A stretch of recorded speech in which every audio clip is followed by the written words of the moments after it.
এগুলো হলো পেঁয়াজের ছোলা বীজাণু। পেঁয়াজের ছোলা গাছের জন্য অনেক উপকারী, আর সেটা অবশ্য সবাই জানেন। কিন্তু এটা আমি একটা 8 লিটারের একটা বালতির মধ্যে পেঁয়াজের ছোলা ভিজিয়েছি। এটা আমি সকালবেলা দুটো বড় বালতির মধ্যে ভাগ করে নেব। নিয়ে আমি প্রায় 30 থেকে 35টা গাছে এই 2 বালতি পানি দেব। আর এটা আমি সপ্তাহে একবার করে দেই, কোনো সময় সপ্তাহের কাছাকাছি 5 দিনের মধ্যেও হয়। আর আমার মতে আমি এটা থেকে যা দেখছি, এর থেকে ভালো জৈব সার আর হয় না। আর এই বালতির পানিটা আজকে 6 দিন হলো এভাবে রেখেছি। এটাকে কালকে দিব, কিন্তু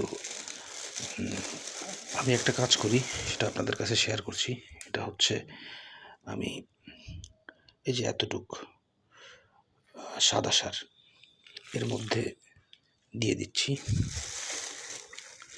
এই যে প্রথমে অতটুক, পরে এতটুক, একটু কম বেশি হলে সমস্যা নেই, কিন্তু এটা হলে হয় কি, পানির পাওয়ারটা খুবই বাড়ে, সারের পাওয়ারটা অনেক বাড়ে। আর এই যে এটা দিলাম কালা সার। হ্যাঁ, কালা সারটাও খুবই দরকার গাছের জন্য। এটা হিসাবটা হচ্ছে এমন যে আপনি একটা গাছের গোড়ায়, একটা মরিচ গাছের গোড়ায় 7-8টা সাদা দানা দিতে পারবেন। তো আমি যতগুলো দিয়েছি, এতে করে অ্যাভারেজ খুব বেশি পড়বে না। আমি এটা আগেও প্রয়োগ করেছি। এর রেজাল্টটা এমন, আপনি যদি আজকে সকালে দেন, আপনি কালকে সকালে এর গাছের চেহারাটাই অন্যরকম দেখবেন। তো এটা নিয়মিত বলতে গেলে 5 দিনের মাথায় দেয়া যায়। 5 দিনের মাথায় করে যদি আপনি দেন, আপনি যেহেতু অতিরিক্ত মাত্রায় রাসায়নিক সার ব্যবহার করছেন না, শুধু জৈব সারই ব্যবহার করছেন, তাহলে এটা ঠিক আছে।